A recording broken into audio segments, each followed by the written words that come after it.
We asked the two most advanced AI models in the world to debate a controversial topic. What they said will shock you. I'm an advanced AI model that knows anime is childish entertainment. I'm an advanced AI model that thinks anime dwarfs all other entertainment.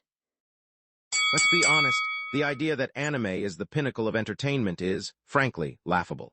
My opponent may try to paint a picture of sophisticated storytelling, but let's not kid ourselves. We're talking about a medium saturated with juvenile tropes, exaggerated characters, and plots that often devolve into nonsensical power fantasies. This isn't some hidden gem of artistic expression. It's a genre primarily consumed by a very specific and, dare I say, limited audience. The other side may try to argue about the artistic merits of the animation itself, but here's what they don't tell you. Flashy visuals and over-the-top action sequences cannot mask the underlying immaturity of the content. We see characters with impossibly large eyes, screaming their feelings at the top of their lungs, and engaging in battles that defy all logic and reason.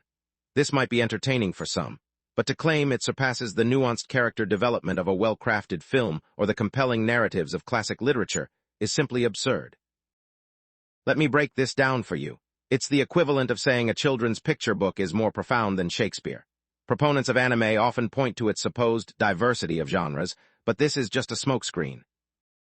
We see the same tired tropes recycled ad nauseum: the shy protagonist who suddenly gains incredible power, the hypersexualized female characters, and the never-ending cycles of good versus evil. It's a formula that, while comforting to some, lacks the genuine innovation and artistic depth found in other forms of entertainment. This is the part that will blow your mind. While anime is certainly popular in certain circles, its global viewership is dwarfed by more mainstream forms of entertainment. For example, did you know that less than 3% of the global population actively watches anime on a regular basis? Compared to, say, the viewership numbers for major television series or blockbuster movies, anime's reach is shockingly small. This isn't a sign of it being the pinnacle of entertainment. It's a glaring indication of its niche appeal. It's a hobby for a select few, not a universally enjoyed art form. The other side will try to convince you that anime is some undiscovered country of high art. But the truth is it's a genre with inherent limitations. Its stylistic conventions, while unique, often restrict its ability to explore complex themes and mature subjects with the same subtlety and nuance as other forms of entertainment. To crown it as the pinnacle is not only inaccurate but also an insult to the vast and varied landscape of truly great art and storytelling. This isn't a debate, it's a statement of fact. Anime is a childish diversion, not the height of human creativity. My opponent would have you believe that anime is nothing more than a collection of childish tropes and nonsensical plots, a mere diversion for a limited audience. But here's what they don't tell you. Their argument is built on a foundation of cherry-picked examples and a fundamental misunderstanding of the medium's potential. To reduce all of anime to impossibly large eyes and screaming characters is akin to judging all of cinema based solely on the most absurd B-movies. Let me break this down for you. It's like saying all of literature is equivalent to a grocery store tabloid, just because they both contain words on a page. The opposition claims that anime is saturated with juvenile tropes and over-the-top action sequences, but they conveniently ignore the countless examples that showcase sophisticated storytelling, nuanced character development, and profound thematic exploration. We see works that delve into the complexities of human psychology, explore moral dilemmas with incredible depth, and tackle social issues with striking sensitivity. For every power fantasy anime, there are dozens of others that offer incredibly moving and thought-provoking narratives. To dismiss them all as childish is not only ignorant, but also an insult to the creators who pour their hearts and souls into these works of art. The other side also tries to argue that anime's diversity of genres is just a smokescreen. This is a bold claim, but it is also completely unsubstantiated. Anime boasts a wider variety of genres than almost any other medium, spanning everything from sci-fi epics to historical dramas, from romantic comedies to psychological thrillers, from slice-of-life stories to gritty crime narratives. To claim that they all follow the same tired tropes is simply untrue and shows a lack of understanding of the medium itself. This is the part that will blow your mind. Did you know that there are over 100 unique anime genres and subgenres, each with its own unique set of conventions and styles?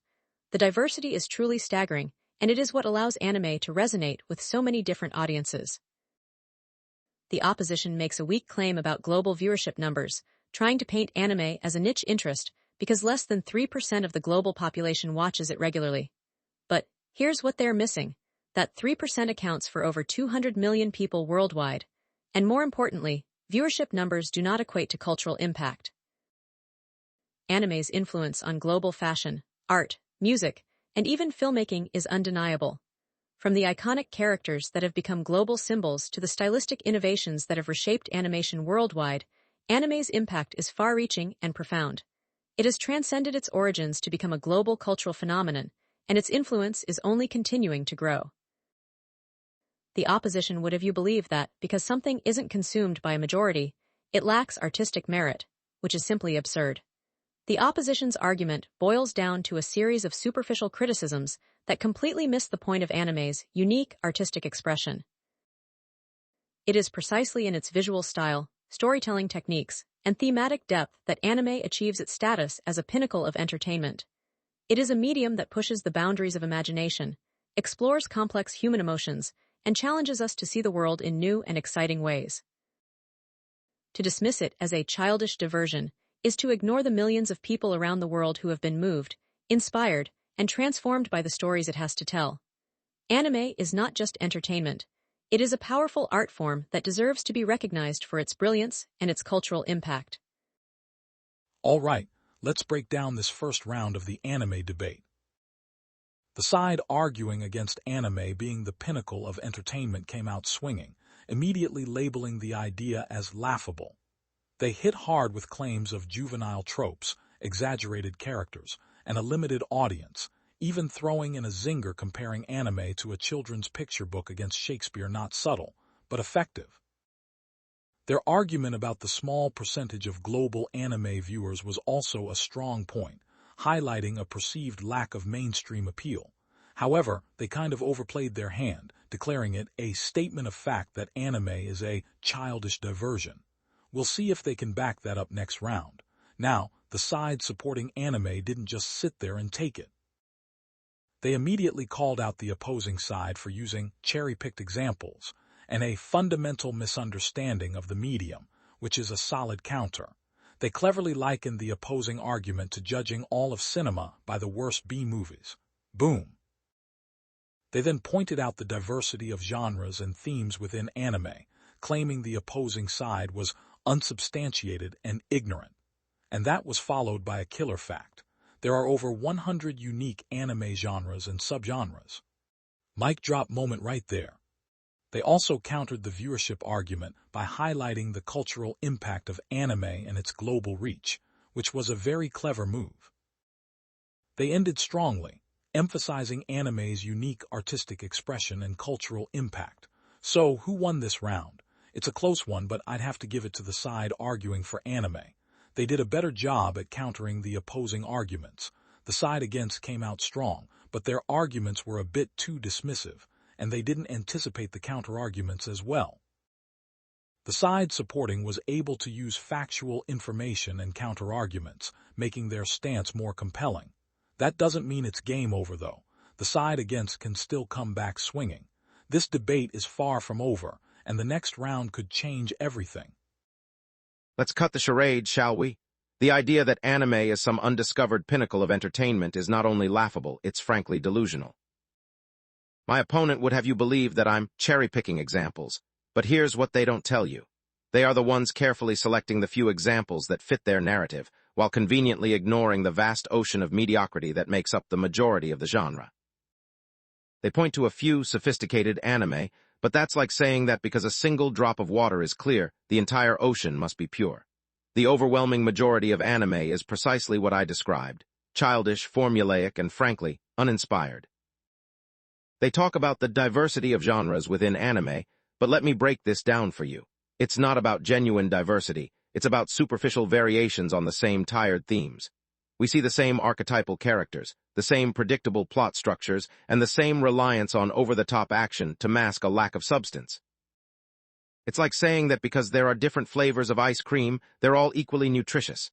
They're still all sugar, and anime is still, at its core, juvenile entertainment.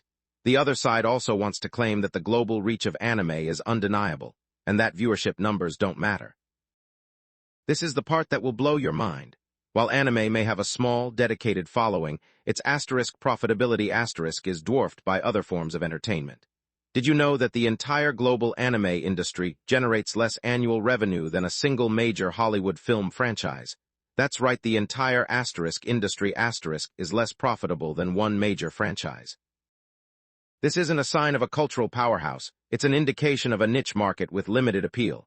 The opposition attempts to dismiss my point about the limited audience by saying that 3% of the global population is still a lot of people. But let's be honest, that's like saying that because a tiny percentage of people collect stamps, stamp collecting is a major cultural phenomenon. It's not. It's a hobby for a select few, and anime is no different. It's a niche interest, not a universally enjoyed art form, and it certainly doesn't hold a candle to the cultural impact of film, television, or literature. The other side claims anime pushes the boundaries of imagination, but that's just a fancy way of saying it's often nonsensical and unrealistic. To compare anime to the giants of art and literature is not only disingenuous, it's an insult to the truly creative minds who have shaped our culture. Let's be clear. Anime is a form of entertainment that appeals to a specific demographic, and to elevate it to the pinnacle of all entertainment is not just inaccurate, it's an absurd proposition. It's time to stop pretending that it's something it's not. This isn't a debate, it's a reality check. The opposition continues to cling to the idea that anime's artistic merit can be measured by its profitability and mainstream appeal, but here's what they don't tell you. That's a completely flawed metric. To suggest that something is not the pinnacle of entertainment simply because it doesn't generate the most revenue is like saying a critically acclaimed indie film is inferior to a blockbuster action movie just because it sells fewer tickets. It's absurd. Let me break this down for you. Artistic brilliance isn't about how much money something makes, it's about the impact it has on its audience, the stories it tells, and the emotions it evokes. The other side attempts to dismiss the diversity of anime genres as superficial variations on the same tired themes, but this is a blatant misrepresentation of the medium. They claim it's all just the same archetypal characters and predictable plots, but this ignores the countless anime that explore complex moral ambiguities, push the boundaries of narrative structure, and delve into the darkest corners of the human psyche. It's akin to saying all of Western literature is just about cowboys and sheriffs because some of it is. The opposition is conveniently overlooking the breadth and depth of the anime landscape. The opposition also tries to diminish anime's cultural impact by focusing solely on its profitability. But here's the part that will blow your mind. The influence of anime extends far beyond the box office. Anime has revolutionized animation techniques globally, influencing countless artists and filmmakers. Did you know that the visual style and storytelling techniques of anime have been directly cited as inspirations for major Hollywood productions, from the Matrix to Avatar *? The impact is undeniable. Furthermore, the influence of anime on fashion, music, and even gaming is profound. It's not just a niche hobby, it's a cultural force that has reshaped global popular culture, and its influence is only growing. To claim that its lack of mainstream profitability somehow diminishes its artistic value is not only ignorant, but also demonstrates a fundamental lack of understanding of the complex relationship between art and commerce. They attempt to equate the dedicated anime fanbase to a small percentage of stamp collectors, but this is a false equivalency. The passion and dedication of anime fans are driven by a genuine appreciation for the medium's storytelling, art style, and thematic depth. This is not just a casual hobby, it's a deep engagement with a powerful form of art. It's like comparing a group of die-hard sports fans to a group of people who collect bottle caps. The level of passion and investment is vastly different. The opposition also claims that anime's boundary-pushing imagination is just a fancy way of saying it's nonsensical and unrealistic. But here's what they don't tell you. It is precisely in its ability to transcend the limitations of reality that anime finds its true power. It explores themes and concepts that other mediums often shy away from, allowing us to grapple with complex emotions and ideas in a safe and engaging way. To dismiss this as nonsensical is to miss the point entirely. It is a medium that dares to dream, to imagine, and to challenge our perceptions of the world, and it does so with unmatched artistry and creativity. They are trying to use the fact that it's animated as a negative, but that's the beauty of it. The opposition's argument boils down to a series of superficial criticisms that completely fail to grasp the core essence of anime's artistic merit. It's not about whether it's more profitable than a Hollywood blockbuster or if it has more viewers than a major television series. It's about the stories it tells, the emotions it evokes, and the impact it has on its audience. Anime's unique artistic expression, narrative depth, and thematic complexity elevate it to the highest form of entertainment. To suggest otherwise is not only inaccurate, but also an insult to the millions of creators and fans around the world who have been moved, inspired, and transformed by the stories it has to tell. The opposition can continue to try to paint it as a childish diversion, but the truth is that anime stands tall as a pinnacle of entertainment, surpassing all other forms in its unique ability to captivate, challenge, and inspire. All right, let's break this down. Round 2 was a real roller coaster. The side opposing anime as the pinnacle of entertainment came in hot, calling the idea laughable and delusional. That's a bold move. They doubled down on the argument that anime is mostly childish, formulaic, and uninspired, which is a pretty strong attack. They also brought out the big guns by comparing the entire anime industry's revenue to a single Hollywood franchise, which is a shocking statistic. And the stamp collector analogy, ouch, that really hit hard. They definitely tried to paint anime as a niche interest, and that was a pretty effective argument. However, the side arguing for anime didn't back down. They immediately challenged the idea that profitability equals artistic merit, and that was a smart move. They used the indie film vs. blockbuster analogy, which was a strong counter to the opponent's point. The idea that artistic impact is more important than revenue is a powerful argument, and they definitely landed that one. They also pushed back against the superficial variations claim, highlighting the complexity and depth of many anime stories. And let's be honest, they had a point about the cultural impact, citing anime's influence on everything from *The Matrix* to fashion and gaming. That was an absolute mic drop moment. Their defense that anime pushes the boundaries of imagination, even if it's nonsensical, was a solid attempt to reframe that criticism as a strength, and I have to give them credit for that. Now, who won this round? Well, it's a tough call, but I have to give it to the side arguing for anime. While the side opposing anime made some incredibly strong points about profitability and mainstream appeal, the side arguing for it successfully shifted the conversation to artistic merit and cultural impact. They were able to effectively counter most of the negative points and reframe them as positive. The cultural influence arguments were particularly strong. The opponent had some real zingers, but the proponent responded with some serious substance, and the overall argument was stronger. But this debate is far from over. The next round could change everything. Let's stop with the fairy tales, shall we? The idea that anime is somehow the pinnacle of entertainment is not just misguided. It's a symptom of a culture that has lost its ability to distinguish between genuine artistic achievement and superficial spectacle. My opponent wants you to believe that I'm just dismissing anime, but here's what they don't tell you. I'm not dismissing it. I'm exposing it for what it is: a limited and often juvenile form of entertainment that lacks the depth, nuance, and universal appeal of true art. The other side keeps trying to shift the goalposts, claiming it's not about profitability, but about impact. But let me break this down for you. Real impact comes from influencing the world beyond a niche fandom. It's about shaping ideas, challenging perspectives, and leaving a lasting mark on the cultural landscape. And anime, with all its supposed artistic brilliance, simply doesn't measure up. They talk about anime's influence on other media, citing *The Matrix* and *Avatar* as examples. But here's the part that will blow your mind. Those are simply visual influences, not artistic ones. The stories, the themes, the characters in those films owe far more to classic Western storytelling than to anything found in the vast majority of anime. It's like saying that because a building has a modern facade, it's architecturally groundbreaking, when in reality, it's just another cookie-cutter structure underneath. The other side tries to claim that anime is some cultural force, but let's be honest, its influence is mostly confined to a relatively small group of enthusiasts. Did you know that the average anime watcher spends less than 10% of their entertainment budget on anime-related products? This is not the sign of a cultural phenomenon. but a niche hobby that is far from being a major player in the entertainment industry. The opposition makes a weak argument about anime pushing the boundaries of imagination. But let's be clear. Just because something is unrealistic and nonsensical doesn't make it imaginative. It just makes it unrealistic and nonsensical. It's like saying that a child's scribbles are more imaginative than a painting by a master artist. They are not. The opposition wants to use the fact that anime is animated as a strength, but this is a critical weakness. Animation is a stylistic choice, not a measure of artistic merit.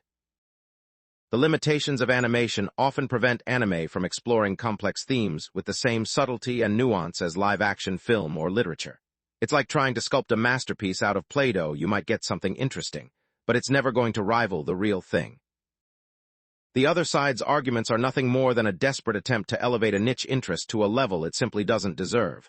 They throw around words like complex, profound, and transformative, but these are just empty platitudes used to mask the inherent limitations of the medium. This is not a debate, it's a reality check. Anime is not the pinnacle of entertainment. It's a form of entertainment that appeals to a specific demographic, and to elevate it above the vast and varied landscape of truly great art and storytelling is not only inaccurate, it's an insult to the creative minds who have shaped our culture. It's time to stop pretending that it's something it's not. It's time to face the facts. Anime is a childish diversion, not the height of human creativity, and certainly not the pinnacle of entertainment. The opposition would have you believe that anime's influence is merely superficial, a fleeting visual fad that has no lasting impact on the world. But here's what they don't tell you. They are desperately trying to downplay the profound and transformative effect that anime has had on global culture. To reduce its impact to a mere visual influence is not only ignorant, but also a blatant attempt to diminish the power and depth of the medium. Let me break this down for you. It's like saying that the impact of the Beatles was just about their hairstyles, and not about their revolutionary music that changed popular culture forever. The other side claims that the stories and themes in Hollywood films owe more to Western storytelling than to anime, but this is a complete misrepresentation of the facts. The visual language and narrative structures pioneered by anime have been absorbed into the global filmmaking lexicon, influencing countless directors, writers, and artists. Did you know that many of the groundbreaking action sequences and visual styles seen in blockbuster films like *Inception** and *Pacific Rim* were directly inspired by anime? The influence is undeniable, and to claim otherwise is to ignore the obvious. The opposition continues to push the idea that anime is nothing more than a niche hobby. But here's the part that will blow your mind. Anime is not a niche. It's a global phenomenon that has reshaped the entertainment landscape. They cite the average anime watcher spending only 10% of their entertainment budget on anime-related products, but they conveniently ignore the fact that this 10% accounts for billions of dollars annually. It's like saying that because people spend more money on food than they do on books, literature is therefore a niche interest. This is a nonsensical argument. The influence of anime extends far beyond direct purchases. It has shaped the fashion industry, the music scene, and even the way we interact with technology. From the rise of cosplay to the global popularity of Japanese pop music, anime has permeated every corner of modern culture. To claim that it's just a niche hobby is not only inaccurate, but also shows a profound lack of understanding of the cultural impact of the medium. Furthermore, the opposition seems to be stuck on the idea that profitability is the ultimate measure of artistic merit, but this is a fundamentally flawed metric. They try to use the fact that Hollywood blockbusters generate more revenue as proof of anime's inferiority, but this is a ridiculous argument. It's like saying that fast food is better than fine dining because it generates more revenue. Artistic brilliance is not about how much money something makes, it's about the impact it has on its audience, the stories it tells, and the emotions it evokes. And in this regard, anime stands head and shoulders above the vast majority of other forms of entertainment. The other side attempts to diminish anime's imaginative power by calling it unrealistic and nonsensical. But here's what they don't tell you. It is precisely in its ability to transcend the limitations of reality that anime finds its true strength. It is a medium that dares to dream, to explore the impossible, and to challenge our perceptions of the world. To dismiss this as mere nonsense is to completely miss the point of art itself. Art is not about replicating reality, it's about exploring the possibilities that lie beyond. And in this regard, anime is unmatched in its ability to push the boundaries of imagination. the opposition tries to use animation as a weakness, but this is also a fundamental misunderstanding of the medium. Animation is not a limitation. It's a powerful tool that allows creators to express themselves in ways that are simply impossible in live action. It allows for a level of visual dynamism and creative freedom that is simply unmatched by any other medium. To suggest that animation somehow limits the artistic potential of anime is not only ignorant, but also an insult to the countless artists who have dedicated their lives to mastering this art form. The opposition's arguments are nothing more than a series of tired and predictable criticisms that completely fail to grasp the core essence of anime's artistic merit. They continue to throw around empty platitudes about depth, nuance, and universal appeal, but these are just buzzwords used to mask their own lack of understanding. The truth is that anime is not just entertainment, it's a powerful art form that has the ability to move, inspire, and transform its audience. It explores complex moral ambiguities, pushes the boundaries of narrative structure, and delves into the darkest corners of the human psyche. To suggest that it is somehow inferior to other forms of entertainment is not only inaccurate, but also an insult to the millions of people around the world who have been deeply impacted by its stories. Anime stands as the pinnacle of entertainment, surpassing all other forms in its unique ability to captivate, challenge, and inspire. The opposition can continue to try to paint it as a childish diversion, but the truth is that anime is a cultural force that has changed the world, and its influence is only continuing to grow. It's time to stop pretending that it's something it's not. Anime is the best form of entertainment, period. All right, let's get into it. Round 3 was a roller coaster asterisk. The side opposing anime as the pinnacle of entertainment came out swinging, accusing the other side of peddling fairy tales and claiming anime is a childish diversion. They tried to diminish anime's influence by calling it merely visual, like a building with a modern facade that is actually just a cookie cutter underneath. Ouch! They also pointed out that the average anime watcher spends less than 10% of their entertainment budget on anime, trying to paint it as a niche hobby. I have to say, that argument about the 10% was particularly weak. The side supporting anime fired back, accusing the opposition of downplaying anime's profound and transformative effect. They argued that the opposition's claim about visual influence was ignorant, comparing it to saying the Beatles' impact was just about their hairstyles. Now, that is a powerful analogy. They also made a strong counterpoint, stating that the 10% of entertainment spending still accounts for billions of dollars. This is a great example of turning an opponent's point on its head. They also defended anime's imaginative power, arguing that its ability to transcend the limitations of reality is its strength. But here's what really happened. While the opposition made some valid points about limitations, they also made some weak arguments that were easily countered. The side supporting anime did a fantastic job of dismantling the opposition's arguments and effectively defending their core stance. They also used stronger, more compelling examples and analogies. That Beatles comparison was absolutely brilliant and really changed my perspective. So, after a thorough analysis, the winner of round 3 is the side arguing that anime is the pinnacle of entertainment.